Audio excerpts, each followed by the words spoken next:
Good morning, Namaste. This is Bhupinder again on our Sunday session, Talk with Nutrition on the FNF. So, thank you for your awesome response that we got last week. Your questions on messages and emails were highly appreciated. Hope I've been able to answer all of them. So, this brings to today's topic, that is Three Brains Nutrition Theory. I did get many questions even when we post that what is this theory about. So just wanted to disclose this right on the live session. What does this mean? So what is this Three Brains Nutrition Theory? So this is related to how as a child in the mother's womb. So when you were in your mother's womb, how your growth happened. So rightfully it is said your heart is the first brain which was created or which came into existence. Then your brain was developed, that is your second brain. And thirdly, the stomach was developed, that is your third brain. So you were born with three brains: heart, brain, your real brain, and your stomach. So as you were growing, the stomach became a very essential part as you came out of your mother's womb, or even when you were in your mother's womb. You were connected to your mother's placenta with an umbilical cord reaching right to your navel, and that is how you used to get your food, and that is how the growth of your body as a fetus was developing. And when you came out of the mother's womb, the first thing what you really got was you did breathe air, the oxygen, and then you were given to your mother to feed milk. So the first connection was right through your stomach. So as over a period of time, gradually over the period of weeks, when and months, when you were drinking, having milk, and simultaneously when you were growing and you were given food. So this particular food which was coming through your stomach, going through your stomach, was the one which was really connecting your brain, developing your brain with the rightful nutrition, and we got disconnected. So continuing with the theory, so as I mentioned that heart was your first brain, then was the brain, and then the stomach. And over a period of time when you were growing, the stomach became a very essential part and your development started happening. Simultaneously, stomach became your first brain as a sign of signal to the brain, that's two, and functioning the heart, that is your survival. So what happens is with food, it is rightfully said the kind of food you put to your stomach creates a similar kind of energy what your body needs, and that is how we keep on growing. Our growth is completely and was always dependent on the food what we eat. So what happened with food is over a period of time when the food was helping you with your brain development, your physical growth. That is why it was always said, and is still being said to all the kids, that you need to make sure that you keep on eating food, the right nutritious food for your good development. So if I put a malnutrition child, what happens with that particular child? If you try and do a research on malnutrition, you will understand that the growth stops of that particular child, because the nutrition is not enough for the child to grow. On the flip side, when you have good nutrition, the growth is much better. And this is how the theory works. So that is why throughout your life, till your last breath, the stomach plays a very vital role, which is situated right in the center. You can also term it as a gut, which involves all the other organs along with your stomach, which work hand in hand and use the food and communicate. The brain communicates to the body, to the various organs, to your limbs, to the heart for better functioning. So when the nutritious food is given to the body is able to work and function in the right manner. So what what really changed over the period of time, wherein we talk about obesity, being feeling very lethargic, being under stress, low energy throughout the day. What happens? So what is happening is that the food which was supposed to be nutritious and correctful for the body, to make sure that your brain is always active and functioning well, so that was taken away. How was that taken away? So we got into the circle of having too much of plastic food. What is plastic food? So I term plastic food, which is completely do with comes in a packet or comes with an expiry date. It's as simple as that. So you can just go to a market or any place which has an expiry date is a plastic food for you. So what really happens is that because of this plastic food, what really comes with added sugar, added salt, or maybe many chemicals, just to give it more life. So rightfully, if I would say that if you come to my house and I offer you a glass of fresh orange juice, I remove the orange juice right in, when you are there, and I serve that particular glass, keep it right in front of you, and make you drink that particular orange juice after an hour. What would you do? Would you really consume that juice which is kept in front of you, open, ready to drink, but you are asked to drink that after an hour? So what has happened in that hour? There is a lot of bacteria which has happened, and it has become sour, it is tasteless, and probably you might have some stomach issues after having that. So you would primarily just say I wouldn't like to have this. And what do you do with your plastic food? So you go to a store, you get that Tetra Pak, which is again termed as a fresh orange juice, and you consume that. Now that particular orange juice, which I served you right in front of you, kept in front of you for an hour, and then asked to drink, you did not. But you have a Tetra Pak juice which has an expiry date of 3 months or 6 months. What do? You keep it in your fridge. You consume that slowly every day in a span of a day or two. So how did that juice get life? It was added with extra sugar, maybe extra preservatives, extra salt to survive and make more life to it. So what are you doing? You are giving your body something which is very artificial and which is not required by your body. So this is what we have been unknowingly following and incorporating with our food. There are many other food items which we incorporate and keep on adding them into our daily eating. Maybe drinks, or maybe hard food, maybe chips, biscuits. You can name any one which is there in a packet and which has an expiry date. So when you were born, you never had an expiry date. You only have your date of birth.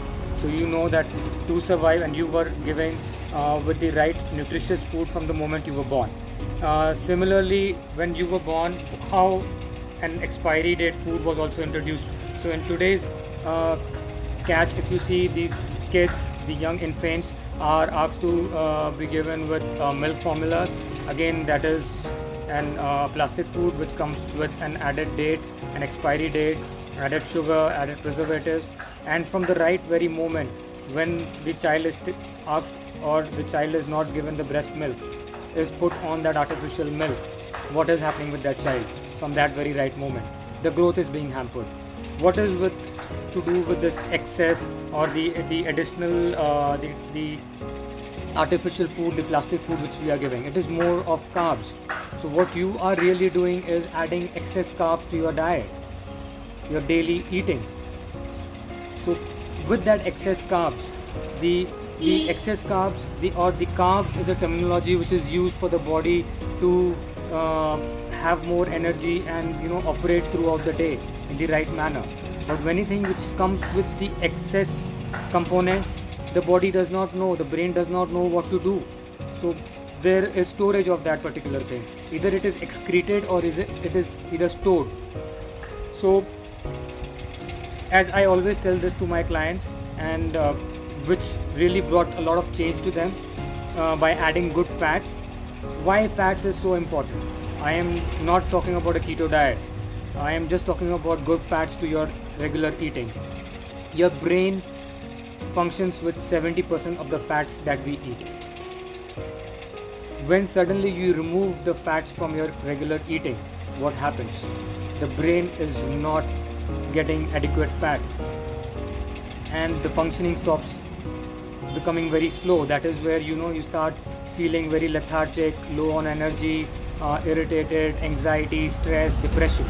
So what I really want you to do is, after this session, you need to take a pen and paper and you just need to pen down and understand what exactly you are eating, and just identify on a very layman understanding out of this what is the carbs that I am consuming, what is the fats that I am eating, and what is the protein that I am eating. You will realize that there is very high component of carbs that you've been consuming. So what you need to do is swing to a little bit of fats, add that fats to your regular eating, remove a little bit of carbs. Let's say that all the carbs what you really want to consume is real grains. You can count on vegetables, you can count on fruits, you can count on dals. That is what you really need.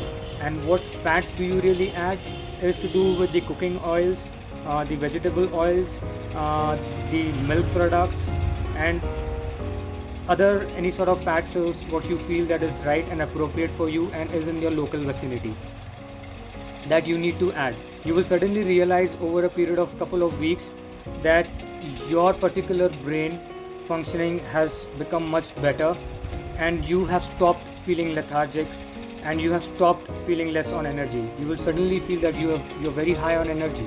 You will feel that suddenly the depression mode or the stress part, you are able to handle it very easily, which you were not able to do it over a period of time when you were consuming unwanted food.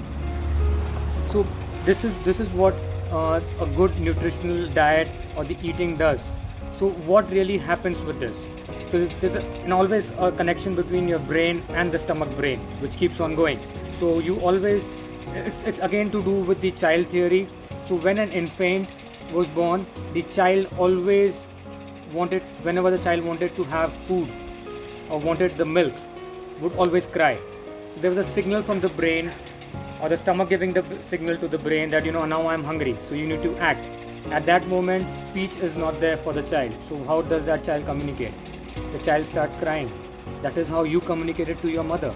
That is how you were always given food every 2 hours. And that is how your growth was fantastic, and you were growing very strong, very healthy, you were mentally strong. What happened over a period of time when you suddenly become an adult? So you suddenly change that eating pattern. So what other things is also happening with the brain and the stomach is that the stomach is always the medium which follows the brain signals when it is hungry and what needs to be fed. So when you are not feeding the right food, the brain reacts. So a very common reaction when I have worked with numerous clients is when I add, and frankly 99% of the people whom I have worked with are always on excess carbs unknowingly. What do? I reduce their carbs, I get them a little bit of fat into their regular eating, add a little bit of protein, so that there is a constant balance what the body wants. And then the magic happens. Suddenly they start losing fat, they start losing weight, they feel more healthier, and they feel more energetic. So what is happening? When certain reactions of the body, how the body behaves. So when you suddenly start adding start adding protein, wherein the protein was missing throughout your day-to-day life. So in our country, most of the people, they have protein every Sunday or maybe once in fortnight. What is protein for them? They would add maybe chicken, fish, then they would add maybe paneer or maybe some dals, because they are not able to prepare it every day, so they do it on a weekly basis. Suddenly when you have that protein, you feel so stuffed and you feel right that you've been eating, you have consumed that food right up to your neck, and you just stop, even though you just had a very small portion. So what is happening over there? The brain realized that suddenly the stomach is getting protein, so there's a signal. that you know what, you need to hold that particular protein for me, because the last time this person gave me protein was maybe 7 days back, and the next 7 days are going to be the similar pattern of being hectic.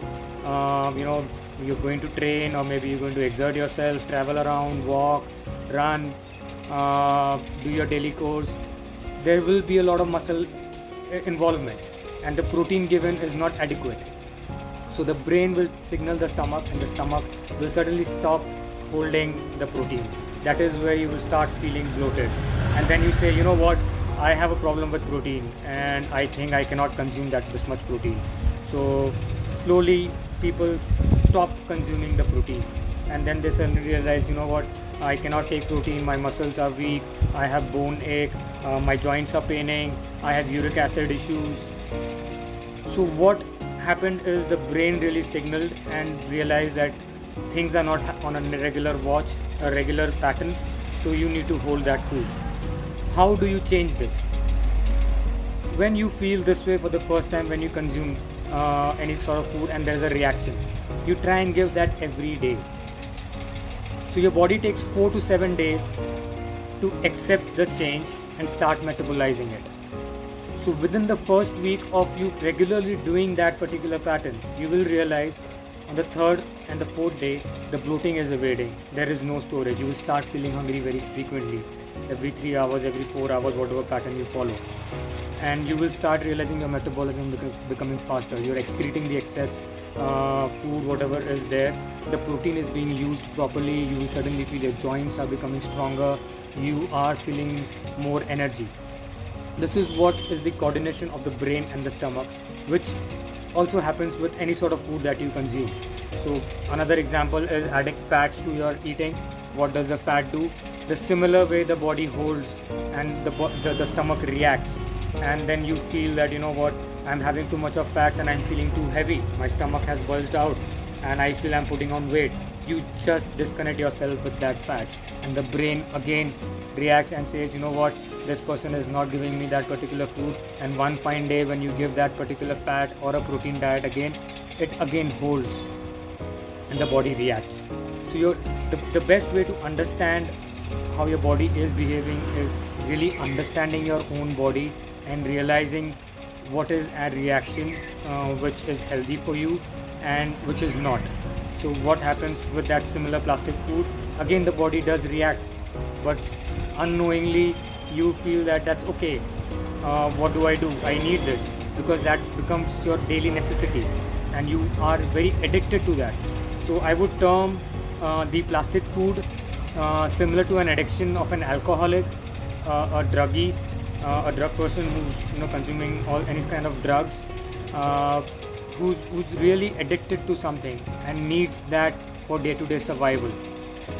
That is what this particular plastic food eating does to your body. So this is the connection, how the brain and the stomach function. And so what also happens over a period of time, the coordination is always the same. And when an individual reaches up to the last stage of life and death is about to happen, what happens? The stomach stops functioning first. You must have heard anyone or seen someone dying at an old age, having a rightful death, would understand that they have stopped eating first. So what happens is the third brain, which was always functioning as the primary source, the first part, goes into a sleep mode, and then the person suddenly is going slow, the brain functioning has slowed down, and then the heart stops pumping. So you were born with an order of heart, brain, stomach, and throughout your life you are living with a coordination of stomach, brain and heart. And when death happens, it's again in the coordination of stomach, brain and then heart. So these three important aspects, the brain aspects, are so crucial, which you have been living and you have been always following throughout our life. And simultaneously you would see that people with excess carbs are also becoming very slow with thinking and decision making, because the brain does not need that much carbs what you are giving. It only needs is good amount of fat. So All you need to do is add a little bit of carbs, add a little bit of fats, add a little bit of protein, and consume that in every meal. This way you will be able to stay healthy, function properly, be very active, have a healthy life and a longer life. This was all about the three brains nutrition theory. If you have any query, if you have any questions, suggestions, would love to see that via email. That is, you can write to me on coach, coach@thefnf.in, or you can text me on 98205-75527.